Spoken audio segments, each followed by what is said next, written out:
Hi, Lisa. Hi, Bob. How you doing? I'm well. Good. I live in a snow bubble, a snow globe. Oh, is that right? You're in Canada, right? Yeah, up in Montreal. And it's all white outside right now? It's snowing. It's been snowing pretty much incessantly since yesterday, and the snow plows are out twice a day. So yeah. And you're not a snow person, it sounds like? I'm really kind of starting to love it, and I bought my first pair of cross country skis. I'm gonna try them out this weekend. So Do you see people like on the streets of Montreal? Oh yeah, Montrealers are not deterred by the weather. If they were, they'd have to go in skis. They like ski down the street. Oh yeah, all the time. Cool. They do it in Oslo too. I noticed that you see people skiing because it's fun. It's fast. There's a lot of good terrain for skiing here. So. Well, I'm not sure I'll manage to take that particular pastime up before I depart this vale of tears, but who knows? You know what? I'm 51 years old, so. So if I were younger, then I might be able to do it too. So listen, we're going to talk about Israel-Palestine and related matters, including some controversial legislation pending in the U.S. Congress that some argue would violate the First Amendment in the name of defending Israel in the view of the authors of the bill. I should say you are a contributing editor at 972, which is an Israeli magazine. Most of the people who write for 972 are actually in Israel, right? Until recently that was true, but quite a few people are living abroad for short or long periods for various reasons. We had a joke once that we should change the name to 718, which is the area code for Brooklyn. Yeah, Brooklyn, Queens.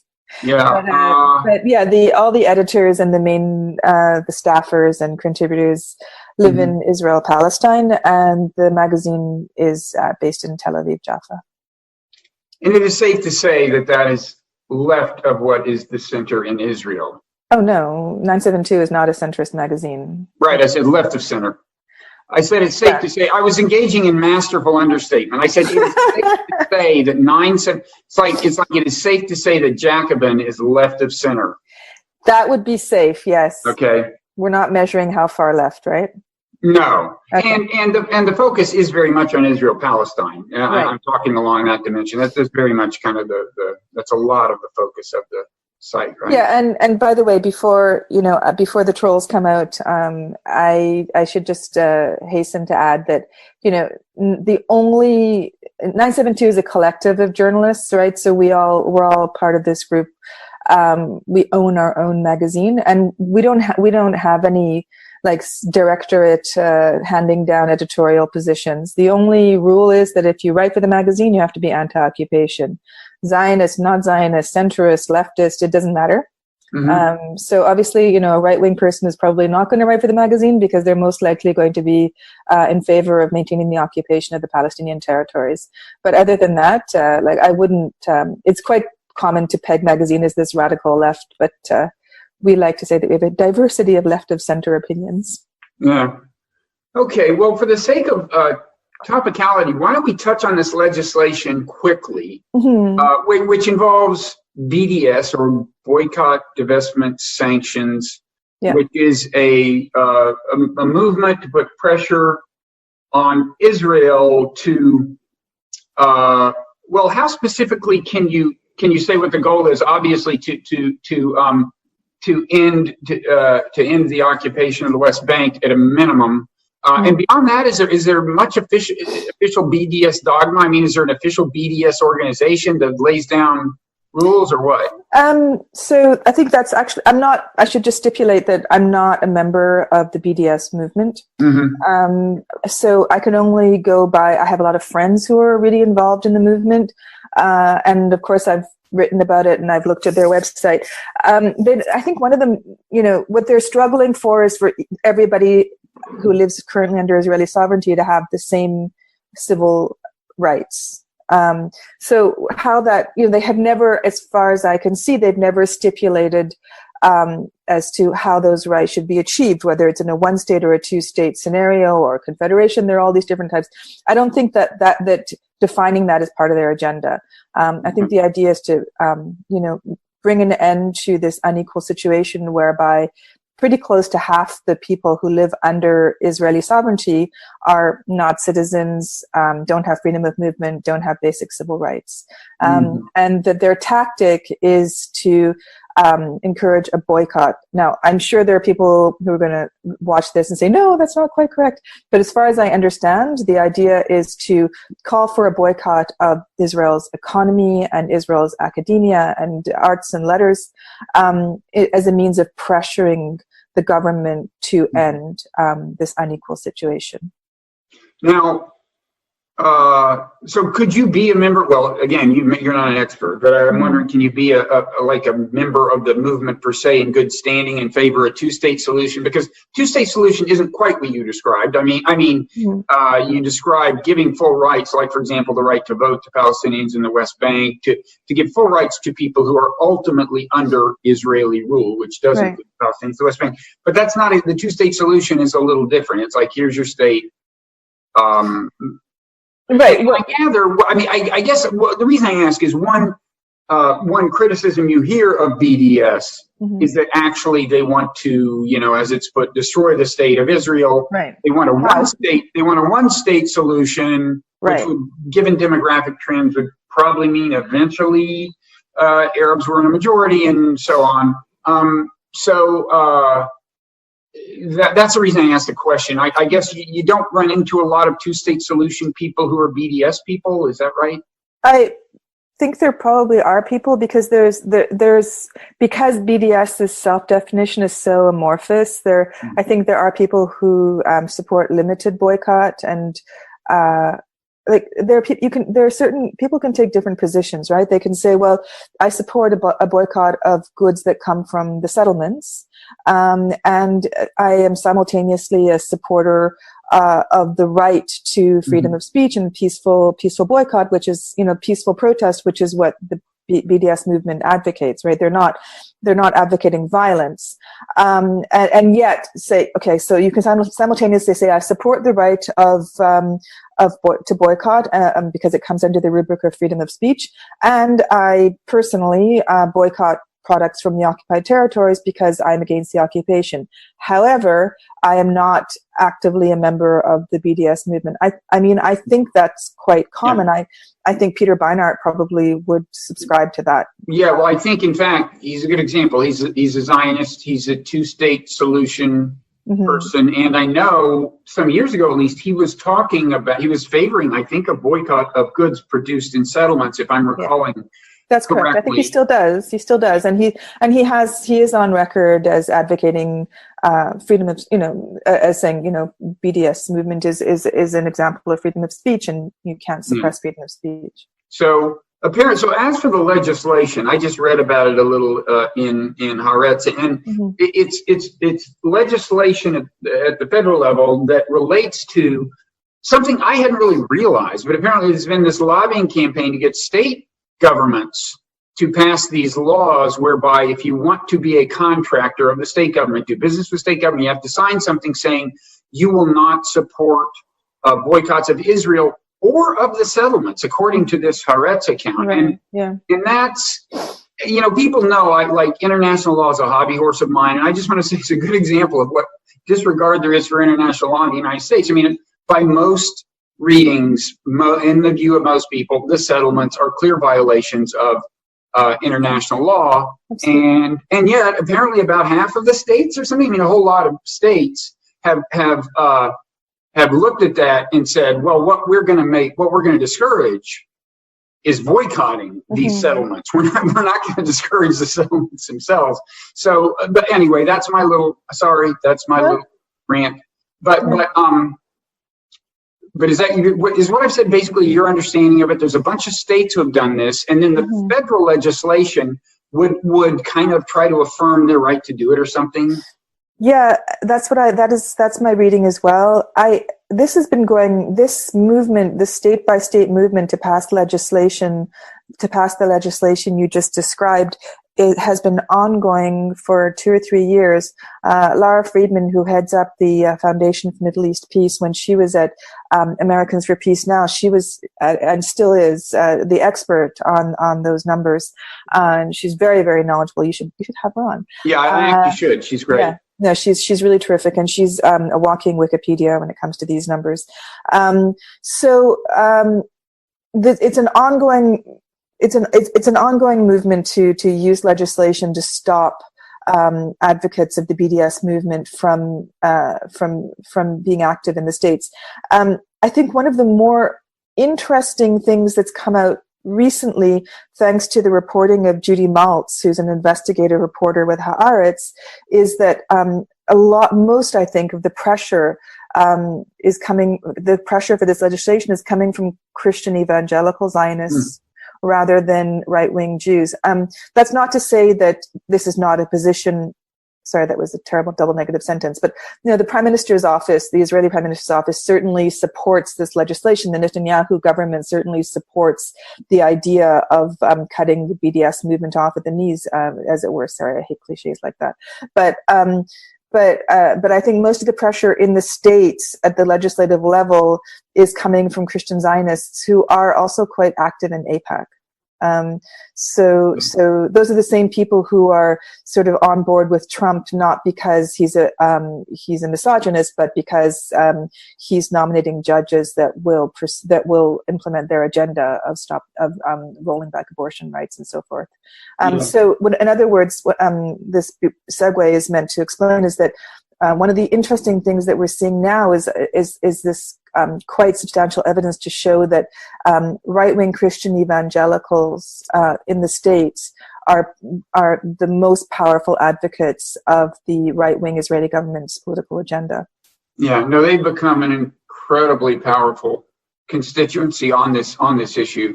I mean, on Israel-Palestine broadly. Absolutely. Now, I would say that, for most for most Jewish Americans, as I think over 70, close to 75% of Jewish Americans identify with the Democratic Party. And at the same time, they tend to be, although the grip on the identification with Israel is declining amongst young people, according to recent data, Israel is still an important issue for most Jews. So what you're finding now is that they're carving out this sort of uncomfortable place of simultaneously saying that they do not support legislation to prevent people who support BDS from doing business in the States or for working for the state, as in the case of the Palestinian teacher in Texas. You probably recall that she was told that she would have to sign a document denouncing BDS if she wanted to continue to work as a teacher or a speech therapist. I don't remember the details. I'm not sure the details, but it was within the state university system, I think. I don't know the details. I'd have to start Googling, but it was quite recent. But so most of the Jews in the States are very, they're Democrats. They believe in civil liberties. Not that only Democrats believe in civil liberties, but the Constitution is important to them, and they believe in freedom of speech. They're not advocating this legislation, but at the same time, they don't support the BDS movement. They're afraid of the BDS movement. So they've carved out that difficult place, and what you see is really uncomfortable reactions like what you're getting right now with Rashida Tlaib. Is it Tlaib or Tlaib? I was going to ask you, it's Tlaib. She's, of course, the new congresswoman from Detroit who is of Palestinian extraction. We can talk about this one controversial thing, but she's also famous for saying we're going to impeach the, I forget what that last word was. Oh, I can't remember. Yeah. I think that, if she weren't Palestinian, that her opposition to pushing through some support for this anti-BDS legislation would be much more easily accepted I don't think that it would be as controversial because it is a freedom of speech issue, So for her to say, during a government shutdown, with a new Congress just sworn in, we don't need to make anti-BDS legislation our top priority. This is a foreign policy issue, and it's a freedom of speech issue. So Marco Rubio introduced it and was accused of introducing it just to make life uncomfortable for Democrats. because many of them, of course, will oppose what seems in some ways to be a restraint on speech. And then they can be cast as supporting BDS, which is exactly what Rubio, he even said that. He said what they're concealing is that most Democrats support BDS, which is nonsense. There's no way most Democrats in Congress, even if they did in their hearts, they would certainly not admit it. Of course. It's crazy. Yeah, absolutely. But anyway, so there was this exchange. I've actually got it here, where Rashida I won't try. I'll get to the last name. She after Bernie Sanders tweeted against Rubio's legislation, she tweeted, "They forget what country they represent." Right. Remember that sentence because it got her into trouble. "This is the U.S. where boycotting is a right and part of our historical fight for freedom and equality. Maybe a refresher on our U.S. Constitution is in order. Then get back to opening up our government instead of taking our rights away."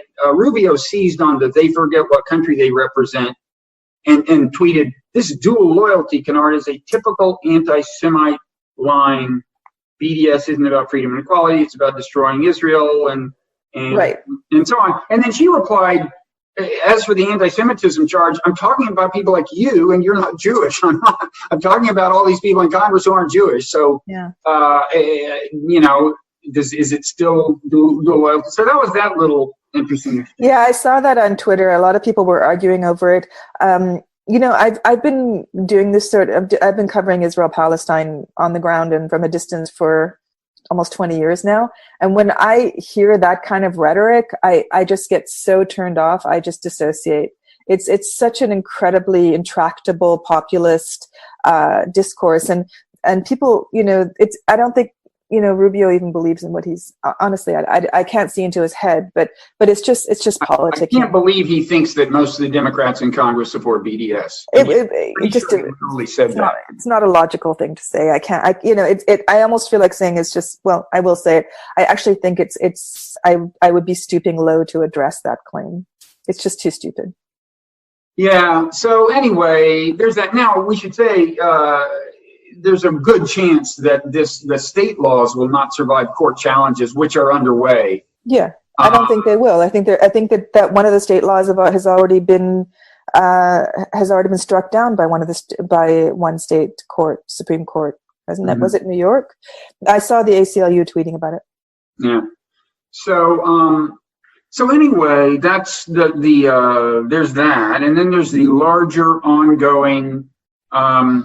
Israel-Palestine question. And there was also the recent death of Amos Oz, the famous Israeli writer, who I didn't realize was one of the founders of Peace Now. Yeah. Which helped put the idea of the two-state solution on the map, I think. Yeah, BD2.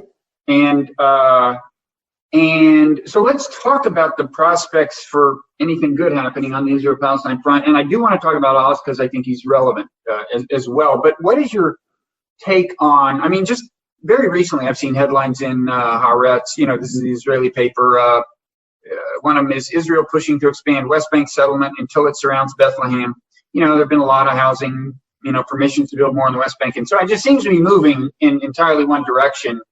That tends to render the idea of a two-state solution kind of hard to imagine. But what is your take on where things are headed? Well, it's a big question.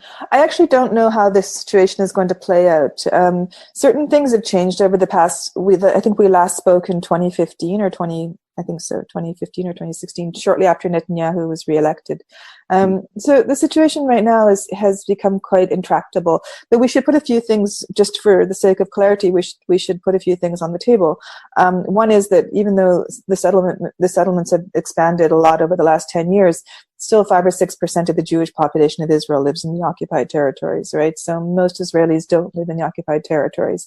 Right. But the settlements have really become very entrenched, and the discourse in Israel has shifted pretty far to the right. I know it's hard for people who don't live in Israel to believe or understand this, but for most Israelis, the occupation is not something they think or talk about. It doesn't really touch their lives. There's almost a complete disconnect with the walls and the roads that go around the Palestinian villages to go straight from Jerusalem to the settlements, which have been built over the past decade or so, or 20 years actually, time is flying. So most Israelis, they live pretty normal middle-class lives that would be quite recognizable by the standards of, Southern California or Europe. And I think at the same time, though, security is really the number one issue for voting issue for Israelis, which we saw in 2015. So that will continue to be so. Netanyahu has really created a sort of a vacuum in the political discourse, so people can't. He's really become like an elected authoritarian leader,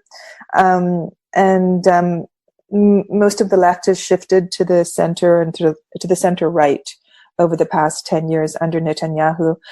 There doesn't seem to be a really viable alternative to Netanyahu at this point, and the Palestinians. The situation on the ground is very bad. The division between Hamas and Fatah is very, very deep and strong. The situation in Gaza, hardly anyone even talks about it anymore, but it's a disaster, a catastrophe. Abbas, the president of the Palestinian Authority, is in his late 80s, hasn't really nominated a successor. No one seems to know who's going to succeed him. He's not very popular. How this is going to play out, it doesn't. It's very, very hard to say. But certainly, some major things have shifted, and I think it's important for people to keep these in mind. One is that it's that the Jewish. Can I interrupt and just do a little primer work in case there are people who don't pay super close attention to this? So Abbas is the head of the Palestinian Authority, which governs the West Bank. Hamas, which as you noted, is having tension with Fatah, and Abbas is also Fatah. That's a party. The Palestinian Authority is a governing body. Hamas runs Gaza, although there are periodically talks about some kind of joint rulers or something or other. And then Gaza is not technically occupied because Israel withdrew some years ago, but Israel imposes it controls the borders, in effect, controls what can go in, what can come out, and some of these controls are economic. There's control over how much, I think, electricity they can have. There's control over how far out their fishing ships can go. And I mean, Israel would say all of this is in the name of security, but it isn't just like an arms embargo. It's an economically consequential embargo, and Gaza is a poverty-ridden area, and that has been the source of the stories people may have heard of demonstrators periodically like getting shot right at the border between Gaza and kind of Israel proper. New York Times just did a big thing on this female Palestinian medic who was killed by Israeli fighters. So anyway, that's just the generic background. The occupation refers to the West Bank. Gaza is more complicated, and there you take it away. Sorry. No, it's fine. I mean, just to add a little bit more to the situation in Gaza, wow, it's so complicated.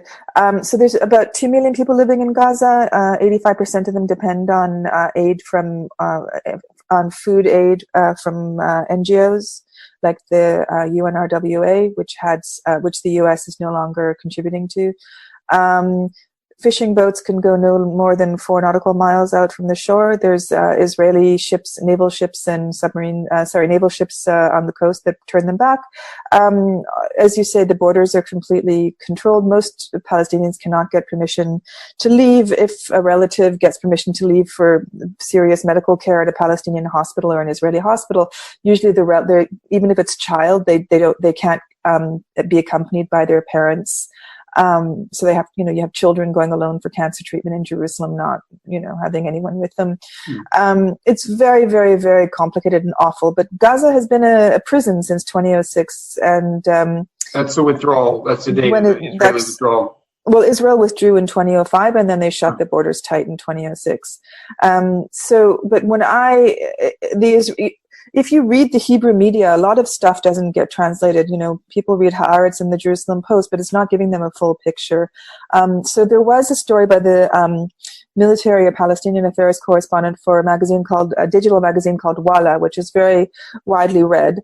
This guy's no right winger, just a pragmatic reporter. And what he discovered was that Palestinian Israel likes to claim that the border with Gaza is impermeable, but Palestinians have, it's not that impermeable, and they've been sort of filtering into Israel, knowing that the chances of their making it melting into Israeli society are quite low. But they'd rather be in an Israeli jail where they get a warm bed and 3 meals a day than stuck in Gaza, where the situation is such that most people are living with food insecurity. They can't heat their homes. They don't, and I don't think they have electricity 24 hours a day. Do they? No, they have 2 to 4 hours a day of electricity. So it's a mess. Now I forget what you were saying when I interrupted you. Do you remember where you were headed? We were talking about, you were asking me like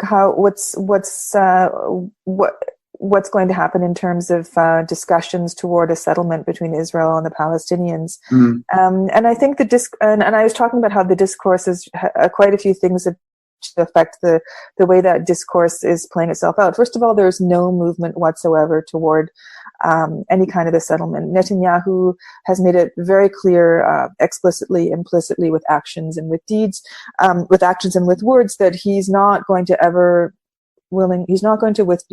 negotiate a withdrawal of Israeli troops or a withdrawal from settlements. He won't. That's off the table.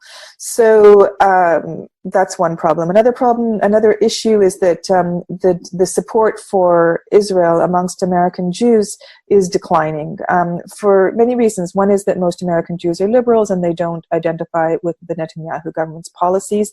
Not only vis-a-vis the Palestinians, they didn't complain that much about the Netanyahu government's policies toward the Palestinians until the Netanyahu government started to actively support the most reactionary elements amongst the Israeli rabbinate, which is the state-funded Orthodox body that has control over every aspect of religious life in Israel. And they've been, telling Reform Jews, most American Jews are Reform Jews, and saying that, their conversions a non-Jew who's converted under the Reform movement cannot obtain Israeli citizenship, be recognized as a Jew. Women cannot pray at holy shrines like the Western Wall, as it's called the Kotel in Hebrew.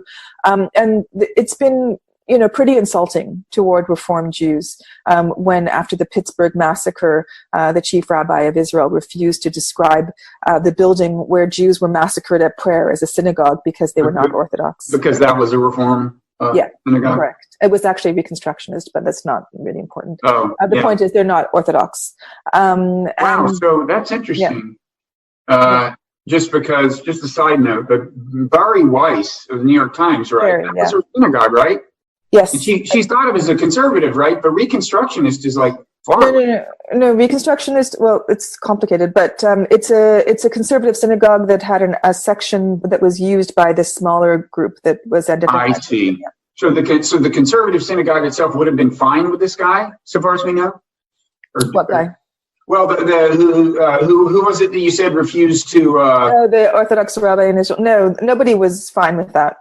Everyone was. So it has to be Orthodox per se to meet with their approval. So conservative, Reform, and Reconstructionist are kind of off the table from the point of view of the official Israeli view of these. Yeah, there is one Judaism that's Orthodoxy in Israel. There have been more articles, it seems like, about growing tension between American Jews and the Israeli government.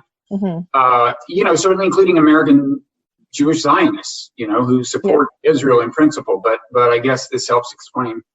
Well, it's one of many things. The Netanyahu's anti-democratic attitudes are becoming more and more difficult for Israelis for Jewish Americans to identify with. Like, for example, as you probably remember, the last minute of the 2015 campaign, he uploaded a 30-second video to his Facebook page, a Facebook account, in which he said that Jews had to come out and vote because the Arabs were coming out to vote in droves. And to save his government, he needed them to get out to the polls if they hadn't cast their vote yet, to the polling booths. And for Jewish Americans, this sort of talk is just unacceptable. Yeah. Because there are a lot of Palestinians within Israel proper, and they vote. So that would be like Trump saying, come on, I'm going on TV and saying, come on, the whites need to get out and vote for me. Yeah. because the Mexicans are coming to the polls. We have to counteract them. And Correct. even Trump would probably not say that. No, he wouldn't. No, 20% of the population of Israel are Palestinian citizens of Israel, or as they're often called in Israel, Arab Israelis, but they don't like that term. And they have, and of course, the party that's called the Joint List, which is headed by Ayman Odeh, who's a non-practicing Muslim, is majority Palestinian, and it's the third largest party in the Knesset. Mm-hmm. So, so far I'm not encouraged. I mean, do you think there is a clear plan in anyone's head? Like, does Netanyahu have a vision of the future? Because absolutely not. You think not? He No. hasn't asked himself, well, okay, what happens when you've just got more and more settlements in the West Bank, but it starts just seeming crazier and crazier to the outside world that the Palestinians living there don't get to vote. You know, you just don't think he's thought it through, because some people think, you know, maybe too cynically, that ultimately it's a kind of a low volume ethnic cleansing plan where they get Palestinians to move to Jordan, there's all these. But they're not moving. No, they're not moving, and I don't think Jordan would exactly encourage it. But he's not a stupid guy. No. You know, but I guess you're just saying he's a politician who survives day to day. Yeah, and I think that's, if you want to understand Benjamin Netanyahu and his raison d'être and his what drives Benjamin Netanyahu is political survival. That's it. And I'm not being glib here. This is something that, you know, I've said and I've been saying and writing for several years, and it's something that Anshel Pfeffer, who's a political correspondent with Haaretz, who just wrote a book about Netanyahu, has also said and written. It's what many analysts say, that the people who know Netanyahu and who have been covering him carefully for years, Israeli and non-Israeli, that the only thing driving this man is political survival. He does not have a vision. Certainly, his ideas and his actions are informed by the fact that he was raised by a right-wing, an ideologically right-wing father with very, very strong right-wing politics. Certainly, that is true. But in terms of Benjamin Netanyahu, the Prime Minister of Israel, he's under he's accused of very serious corruption right now. He's facing a possible indictment on very serious corruption charges, graft and bribery, and he's not offered any vision for Israel beyond be afraid, be very afraid, and only I can save you. Mm-hmm. And you know, on the subject of fear, I mean, you're certainly right, and I think that's one thing he has in common with Trump and with other politicians is being willing to foster fear for political reasons. I mean, I don't know that it's cynical. I really don't. And in fact, he may believe what he says, but that does lead us to Amos Oz, because I knew virtually nothing about him except that he was a Israeli novelist who was considered, you know, left-wing on the Israeli perspective of spectrum. But I listened to this, you know, whenever anybody of prominence dies, Terry Gross, you know, digs out the archives and does a you know, that's the thing. And so there were several segments of several interviews with him. And he was, I think, 9 or 10 when the State of Israel came into existence. Yep. And one thing that came through it, and I've gotten this from other sources. I mean, certainly when I was in Israel last, it was driven home to me that the fear in Israel is genuine. The second Intifada took a real toll. You know, pizza parlors were blowing up and stuff, and there was, you know, there's real violence, and there is real fear, and that helped drive the reluctance to offer the Palestinians a state on terms that the Palestinians might find acceptable. But one thing that came through in the Oz thing is that there's been a very deep and profound sense of fear kind of all along in his, you know, a sense of siege. And it's not, I mean, I got to say, I'm not a fan of, there are a number of Israeli policies I'm not a fan of, but they're no crazier, given Israel's context, than America's post 9/11 foreign policy was. No. Given America had basically nothing to fear and invaded two countries and still hasn't stopped. Absolutely. You know? And I've said this to you before. If you go back and look at our previous discussions, I remember I said this, after 9/11, Americans really went cuckoo. They had that fear monitor. Who was the documentary, that Moore fellow, Fahrenheit 9/11, I think? Michael Moore. Yeah. He documented that pretty well in his film. And it was very recognizable to me because I lived in Tel Aviv during the second Intifada, and I went to, and let me tell you, first of all, when you see a suicide bombing, you never, never forget that. We had a suicide bombing every single day for several months, sometimes 2 a day. It was very common. You're sitting in a cafe. Were some of them in proximity to you? Yeah, 2. Big ones. Like you actually heard the explosion? Sure. I was on the phone with my mother when a window in my apartment shattered. Mm-hmm. And for sure, I was sitting and I was jerked awake by a huge boom and wailing sirens from every single direction the night that the Dolphinarium, a discotheque in Tel Aviv, was infamously blown up while teenagers were standing in line to get into the club. Mm-hmm. So that was horrendous. On the other hand, I was also, a couple of years later, I started to become closer to Palestinians, and, what they were going through at the same time was 10 times worse, which again is not, it's not a comparison game. The thing I'm trying to explain is what happens when you live in an atmosphere of fear, and it causes a chemical reaction in the brain, and people act in really crazy ways. And I watched my friends shift to the right under the influence of that fear because, 8-year-old, 9-year-old in Israel, free-range kids is not a thing. It is the way it is. Kids just get on the bus and go to school from the age of 9. No one walks them to school. Mm-hmm. And so at the time, little kids had Nokia phones because every time there was a bombing, every single parent in Israel is rushing to call their kid to make sure that mm-hmm. they're not near the bombing. People would go hysterical if the cell phone lines would collapse from the number of calls being made because everyone was trying to reach their relatives, and invariably the rescue workers would talk to stand-up news, the news people, the reporters doing stand-ups at the scene. They would say, there are phones on dead people that are ringing incessantly. Mm-hmm. So, and a suicide bombing is extremely, extremely dramatic. That's the point, right? Yeah.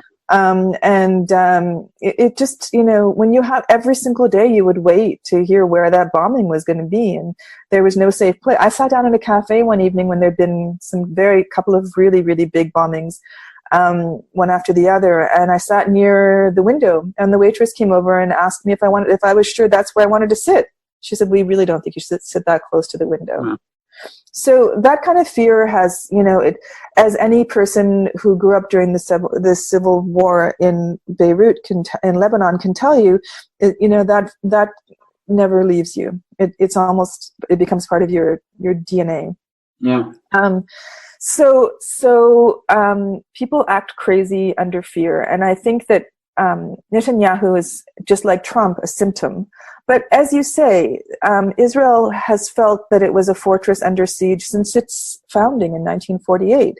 And the historical narrative, which is a fixed narrative like Paul Revere or something, is that, we innocently declared statehood and the UN said we agree, and then every single Arab state is surrounding us attacked us, and we could barely defend ourselves, and 1% of the population was killed, and blah, blah, blah.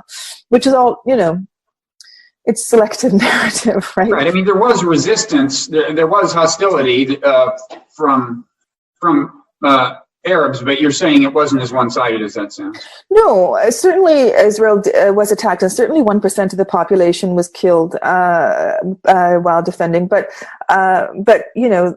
it wasn't quite the equal fight that Israelis like to. That Israeli history teaches these days. It's complicated again. It's complicated. I keep on falling back on that. It's very complicated. I mean,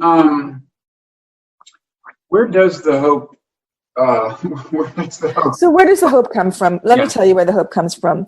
The hope comes from the fact that there are some very committed, active, smart people who are really, who really care about the place they live in, and who are focusing not on the grand visions of two-state versus one-state, but on how can I make the reality in front of me better. And there are some really amazing people on the ground, Israelis and Palestinians, who are engaging in really creative nonviolent activism that I really admire. And they're small numbers, but there you go.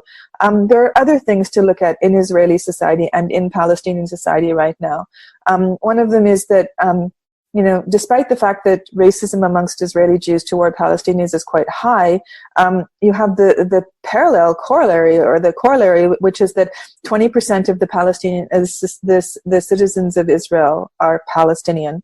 I'm not talking about the stateless residents of East Jerusalem. I'm not talking about the Palestinians in the West Bank, and I'm not talking about the Palestinians in Gaza. I'm talking about people who have been Israeli citizens since 1948, people who didn't who were not forced into exile, remained in Israel and are citizens. Now, they're becoming more and more integrated into Israeli society. 50% of the pharmacists in Israel are Palestinian citizens. If you go into any hospital in Israel, the heads of surgical departments, the most important physicians, nurses, these are professions that Palestinian citizens of Israel are very prominent in. In a way, the Palestinian citizens of Israel have become what the Jews were in. I was just going to say, so you're telling me that in America the doctors are Jewish and in Israel they're Palestinian? That's correct. That's exactly what's happening. And also in academia, Palestinians are becoming more prominent in think tanks. There's some very important voices, and some of them, are still better known in Israel in Hebrew, than they are abroad. Said Kashoua is the only Palestinian citizen of Israel who's written novels that in Hebrew, by the way, that were translated into English. But there are others who are up and coming, who I really recommend, like Ayman Siksek, for example, who's a presenter on I-24 News. These are people who are fluently trilingual in Arabic, Hebrew, and English, who really, really understand both societies. And I think that the Palestinian citizens of Israel are sort of forming a bridge between the occupied Palestinians and the Israeli Jews. And look, what we might be looking toward, and I don't know, I don't know what's going to happen, but if the Israeli government in its current form stays in power for another decade, and with Netanyahu as prime minister, which could happen, and if the Israeli Jewish discourse stays as set in the right center right as it is right now, which it will be the case, then how can this static situation change?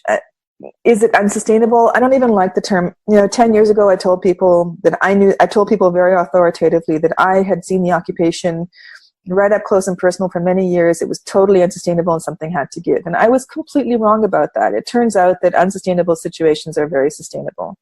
The occupation is in lockdown. Can people live without hope? Well, the Soviet Union lived without hope for 7 decades, So what's going to happen in the future?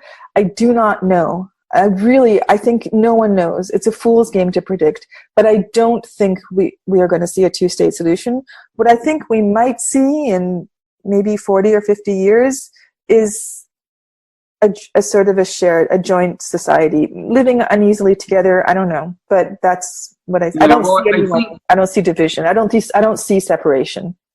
Yeah, so you think it is too late for a two-state solution? We should say, for people who haven't really checked out the West Bank, it's like the settlements, as you said, it's not a huge fraction of the Israeli population, but A, they are politically powerful, and B, they're living there. It's not that easy to get people to move, and the infrastructure that sustains the settlements has a way of encircling Palestinian. There are these highways that are just for settlers, right? I mean, from settlement to settlement and stuff, and you can't drive on them if you're Palestinian. And in fact, if you need to cross from one Palestinian village to another, they can greatly complicate your life. Right? Am I right in that? I haven't looked at it in a fine-grained way, but it's the way it plays out on the ground is very difficult. the way it plays out on the ground is very complex, because you can be a non-Israeli Palestinian who has residency in East Jerusalem. It depends on the license plates on your car. So if you live in East Jerusalem, and even though you're not a citizen of Israel and you're a Palestinian, you have a car with Israeli yellow license plates, which gives you the right to drive anywhere.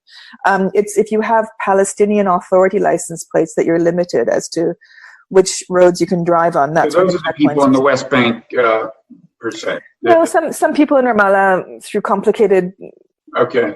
They have yellow license plates. It's really messy. Yeah. So, so anyway, but it does.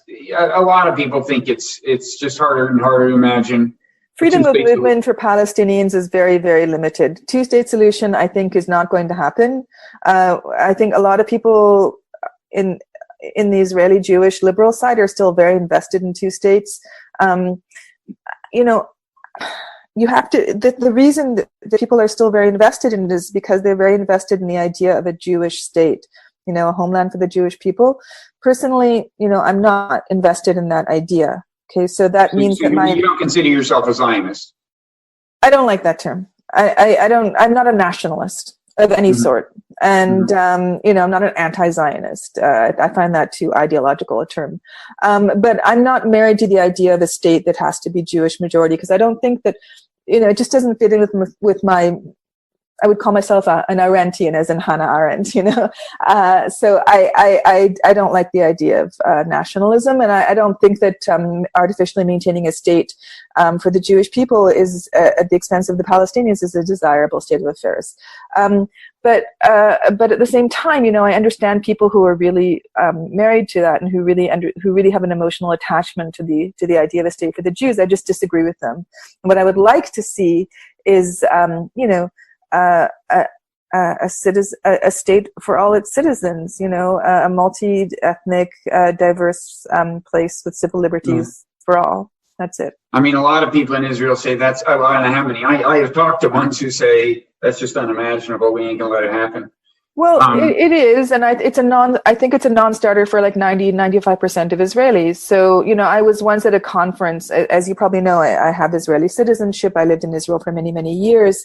And I was once at a conference with Israeli and Palestinian journalists shortly after I'd moved away from Israel. I didn't realize that I was moving away permanently at the time, but I wasn't living in Israel at the time. This was around 2013. And afterward, it was during one of the breaks when one of the organizers approached me and said that one of the Israeli journalists at the this is a guy I'd known for 10 years. He said that I wasn't really an Israeli, and that was because I had expressed the sentiment of being unattached to a Jewish majority state as a homeland for the Jewish people. And it's certainly, I'm not unique in that way, but there are plenty of Israeli Jews who are anti-Zionists, who were born in Israel, but because I wasn't born in Israel, because my first language is English and not Hebrew, they were sort of trying to, they would have been happy to embrace me if my opinions, as an Israeli, if my opinions matched theirs. You see what I'm saying? Yeah. Yeah, and I think, and maybe this is one reason that some people in Israel fear BDS so much. I mean, it's not surprising that they would not like the idea, period. But I think if people are looking to the future, I mean, if you rule out a two-state solution and you imagine just more and more settlements, it seems to me that, I mean, I already said that more and more people might say, well, why aren't the Palestinians there allowed to vote in the West Bank? I mean, and it seems to me, the BDS messaging hasn't been all that precise in a certain sense. Like what the goal is hasn't been all that precisely stated. If they narrowed it to we just want Palestinians in the West Bank to vote, period. Yeah, that's what BDS is about. I think they would find that internationally, that's a very powerful message. That's something that people can relate to. Yeah, but it's not. That's one of the main problems with BDS. I think it's by design. They don't think that's a problem, but for most people who are sitting on the fence, that's the main problem with BDS. It's like, right? What are you for? Right. Exactly. And so, but the thing is, like, the discourse that's been handed down, and this is a discourse that was actually developed in the Israeli Prime Minister's office and has been disseminated through the Jewish NGOs, the Israel advocacy NGOs, and to the AIPAC and the Christian Zionists, is that the goal of BDS is to destroy Israel. So I would have a couple of answers. And again, I'm not involved in BDS, but this for me is a matter of accuracy and freedom of speech. It's a nonviolent boycott movement that advocates the end of the occupation, right? That advocates that everybody living under Israeli sovereignty or under Israeli rule has equal rights. Which is actually by itself not that far from what I just said, you know? No, but I would say even more than that. But I just want to finish this thought. Yeah. You know, when people say that the BDS movement wants to destroy Israel, I'm like, even if that were true, which it's not as far as I mean, where do you see the evidence to support that? And even if that were true, like, how would a diffuse global political movement destroy a state? And that doesn't make any, like, there is this, but this goes back to this hardwired fear, this sense of living in a fortress state that's so common amongst Israelis, that, you know, that our enemies are going to push us into the sea. Well, I think their answer might be, what we mean when we say destroy Israel is bring an end to the Jewish state by virtue of having a single state with an Arab majority that would not allow it to be a Jewish state, which is a plausible thing. But I suspect that the very people who are elaborating in that fashion, in some cases at least, wouldn't entirely mind it if some people had taken destroy Israel to mean a much graver fate. I mean, that's the thing about the phrase, is that sometimes when people say, you know, death to the Zionist regime and so on, well, who knows? Do they mean, they don't necessarily mean bomb it. They just may mean, you know, make it a binational state. But then the response to that, you want to destroy Israel, is itself ambiguous in the same way. Yeah, it is. And I think, you know, for me, this is you know, it depends on what the people who are leading the BDS movement and their diffuse group. There's a couple of founders, but what do they want to achieve? Do they just want to, like, punish Israel for the occupation, or do they want to make the occupation end so that life will be better for the Palestinians? That's not clear. You know, they haven't said so. They haven't made any kind of statements, and their actions are also, you know, not clear. Like, I remember there was a lot of pressure on Elvis Costello by the BDS movement not to perform in Israel, as there has been on many other prominent musicians, and then he canceled his trip. But then his wife, Diana Krall, who's much less of a global name, she's a jazz singer, she did shortly after that go to Israel and perform, and no one said a word because she wasn't famous enough, right? So you know, and when I see, like, individual authors or academics, you do see that people who claim to be taking certain actions in the name of BDS kind of overstepping, and then the people who founded the BDS movement, well, no, that's not, you know, we didn't mean that anybody who's Jewish or who supports Israel should be, you know, prevented from singing on a stage. That's just their interpretation. But, you know, I think that's quite problematic, and it does really alienate the fence sitters, the people who do strongly believe in freedom of speech, and who do strongly believe in the First Amendment, and who do have a sentimental attachment either to Israel, or who allied anti-Zionism with anti-Semitism. What you're doing is you're hardening those amorphous, confused feelings, and when you could be sort of actually gaining allies, you know, It seems to me like a missed opportunity. This is, besides the fact that I tend to live my life by Groucho Marx's maxim about not wanting to belong to any club that wants them to join. You know, this is one of the reasons why I tend to, you know, I'm very, very emphatic about supporting the right to freedom of speech, and underlining that BDS is a very legitimate movement. The boycott is a time-honored protest tactic, but I personally don't feel comfortable with BDS, even though I have plenty of Jewish friends who are very involved and highly supportive. I personally don't feel comfortable with the BDS movement for that reason. And I may be mischaracterizing the messaging. I mean, the way you put it, all people living under Israeli rule have equal rights, is not all that far from the message that I thought would be more effective than the one I thought had been there, which I had thought was quite vague. But so, you know, but I think you're right. There's different people who say they're pro-BDS and they say different things about their goals. I just went in closing. I just wanted to ask you. I actually wasn't aware of how much time you had spent in Israel, or certainly that you were there during the Second Intifada. Is there anything you want to say? What's that? 15 years of my life. I mean, really? Is that right? Yeah, absolutely. Do you want to say anything about the evolution of your views? I mean, when you first went there, were you, did you have the views you have now, or what? So I'm writing a book about that. So, it's a difficult thing to discuss. I don't like terms like liberal Zionist and all. They don't have any meaning. Nobody can define Zionism anymore. Zionism is a late 19th century state-building movement that was aimed at creating a homeland for the Jewish people in the territory that's now called Israel. But it was, even then, the borders weren't defined. No one can define Zion. By the way, Peter Beaumont, a former correspondent with The Guardian, once wrote a brilliant Facebook status about that, which I will try and dig up. The evolution of my views are as like this. I moved to Israel partly because I wanted to be in a place where I could express my own Jewish identity in a complex way. I felt that it was very binary and simplistic and stifling in the suburban Jewish community that I grew up in Canada and in Vancouver. And the search for identity is a common trope amongst human beings. For better or for worse, and that, certainly my decision to move to Israel was connected to that. There was also a man involved, as there often is, I was raised in a family that was not. We didn't overtly talk about Zionism. We were a very normative Jewish family. I attended a Jewish day school for elementary school. We were regular synagogue attenders. We celebrated all the holidays. I was not inculcated with any strong political ideas. We were Trudeau Jews, Pierre Trudeau, the father. We were liberals.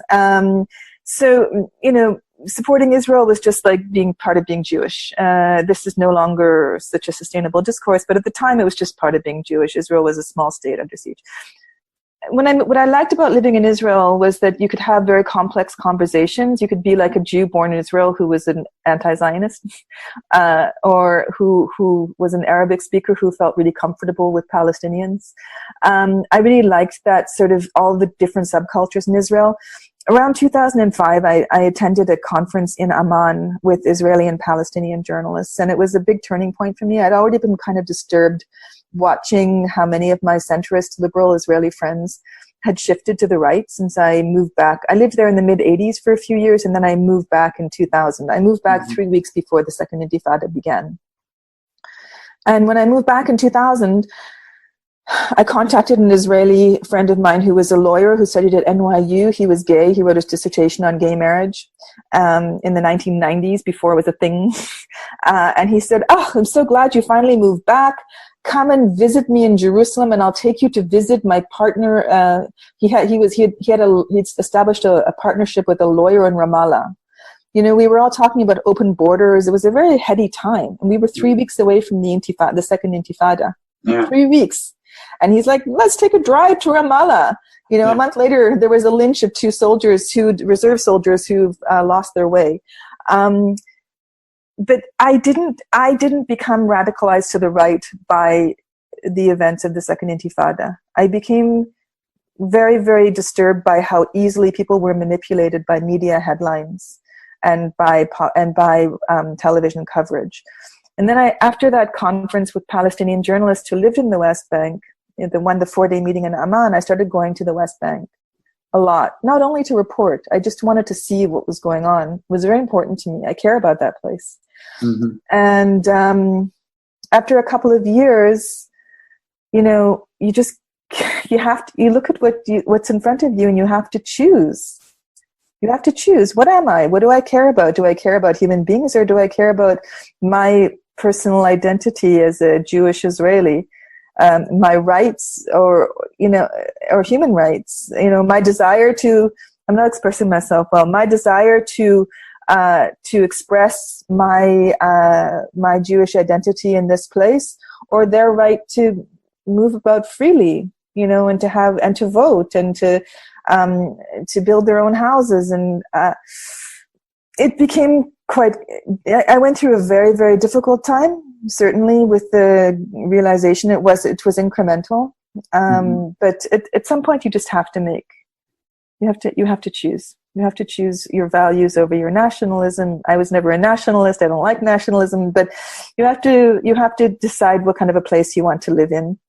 And I don't know exactly what made me so open to the idea of shifting some fundamental emotional attachments that I had, but I did. And I still don't, I'll tell you a story. I don't know how much time you have left. I don't think. So, around in 2011, I went to Cairo to cover the revolution for 972 magazine, and it's very difficult because I have a prominent presence on social media, and the kids who were the 20-somethings who were involved in the revolution followed me on Twitter. They knew who I was, and they knew I was there. And I sat down with one guy in a cafe. Another one joined us, and he knew me, and he said, well, Lisa, before we introduced ourselves to one another, and we spoke for a few seconds, and then he said, before we continue this conversation, I need you to tell me if you're a Zionist or not, because if you are, then this conversation is over and I'm walking away. And this was a very, very privileged kid who had foreign citizenship and was wealthy and spoke English as you and I speak English. He'd studied abroad and he'd gone to the best schools. He wasn't one of the struggling masses. He had a lot of options. And I was so, shocked and dismayed and insulted by that. I felt like, I've been swallowing tear gas in the West Bank. I've been taking abuse for writing about the Palestinian situation and sort of alienating myself from my own community. And here's this guy trying to, impose a litmus test on me in Cairo in the middle of the revolution. And I wouldn't answer. And he did not leave, but he never actually spoke to me again. And a lot of people in Cairo wouldn't speak to me. And that's a chapter in my book as well. When you take a political position, or you take when you decide to take an unpopular position, you have to accept the consequences. It didn't hurt that bad, right? I mean, I have tons of friends, and I love my life and everything, but I'll never be invited to give a talk at a suburban synagogue about Israel-Palestine. Let's put it that way. Yeah. Well, you got to alienate somebody. Yeah, and that's okay. But I still find myself getting riled up when people try to impose these litmus. I've had so many fights about this. Are you a Zionist? You're not a Zionist? I'm not interested in discussing those terms. I'm really not. I'm interested in seeing equal human and civil rights for everyone. That's my goal in life. Wow, didn't that sound incredibly overweening? But I've heard more grandiose things. I've said more grandiose things. Believe me. Final question. I meant to bring this up. You keep hearing that Jared Kushner has this peace plan. Is it even worth talking about? I mean, my assumption is that any peace plan Jared Kushner would come up with would be a total non-starter from the point of view of the Palestinians. But A, do we have any idea like what the hell it is? And B, is it ever going to happen? Do you have any, is that worth saying anything about?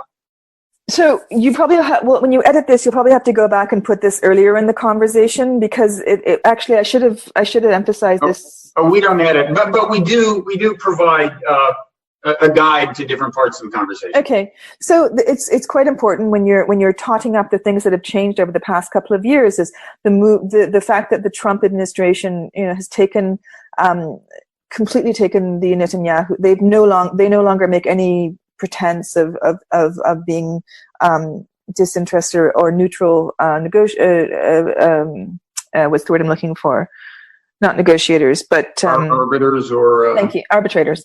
So they moved the U.S. embassy to Jerusalem, and of course the Gulf states have been playing into this by making overtures to normalize with Israel via the Netanyahu administration.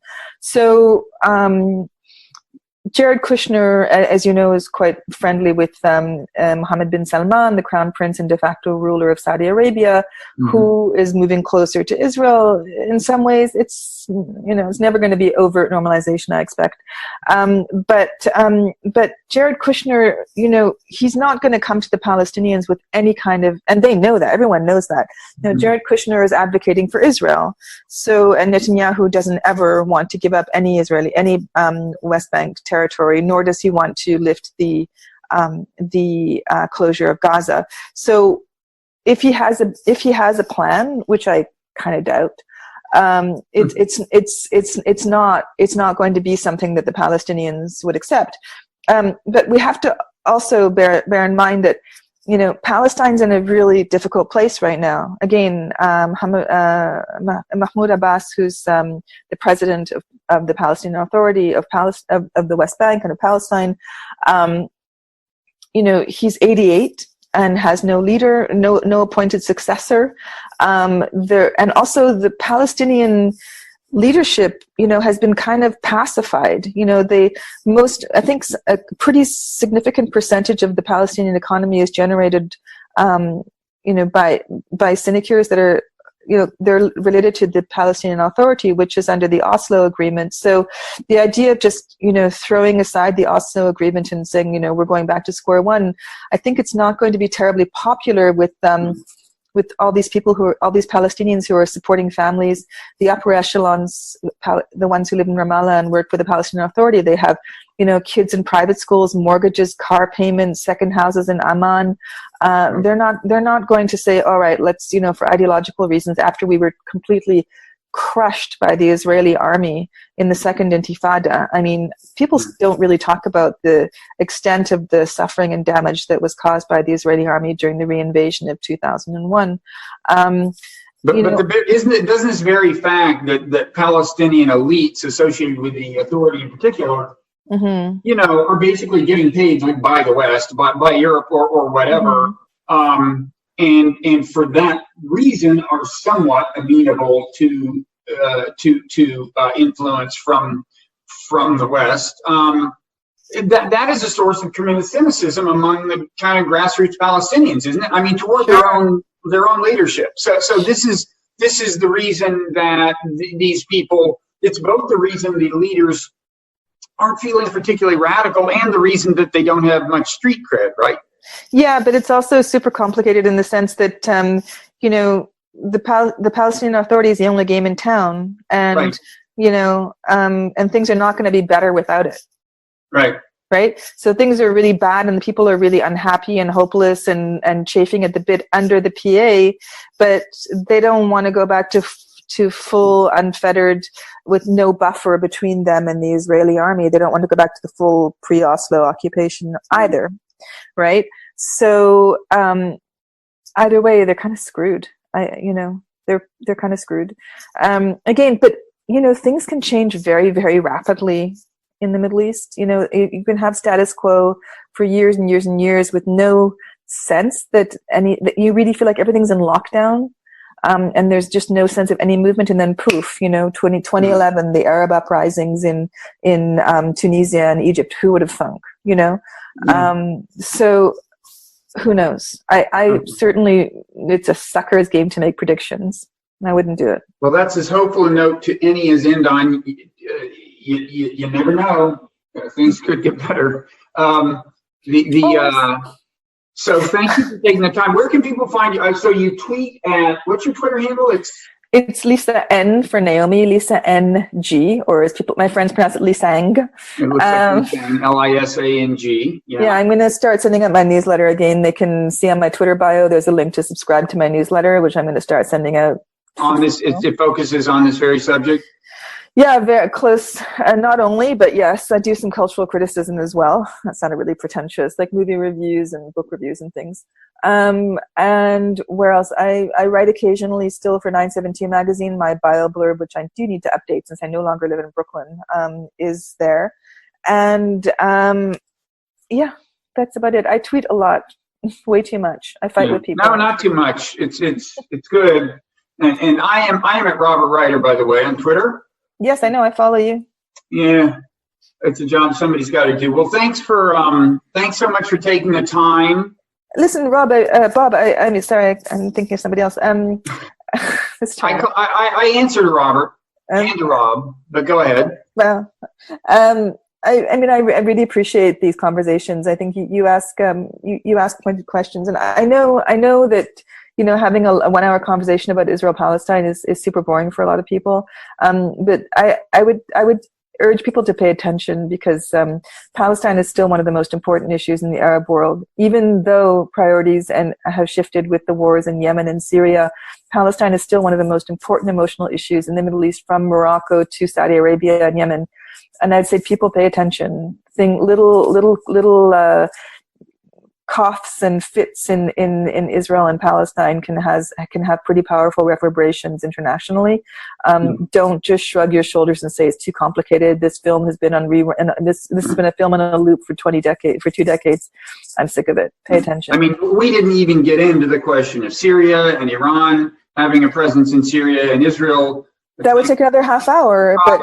And it's all, and Hezbollah, and a number of these things would change if this issue were ever solved. I'm not saying attention. Clear up everything, but no, I would say pay attention. Pay attention to the fact that if the U.S.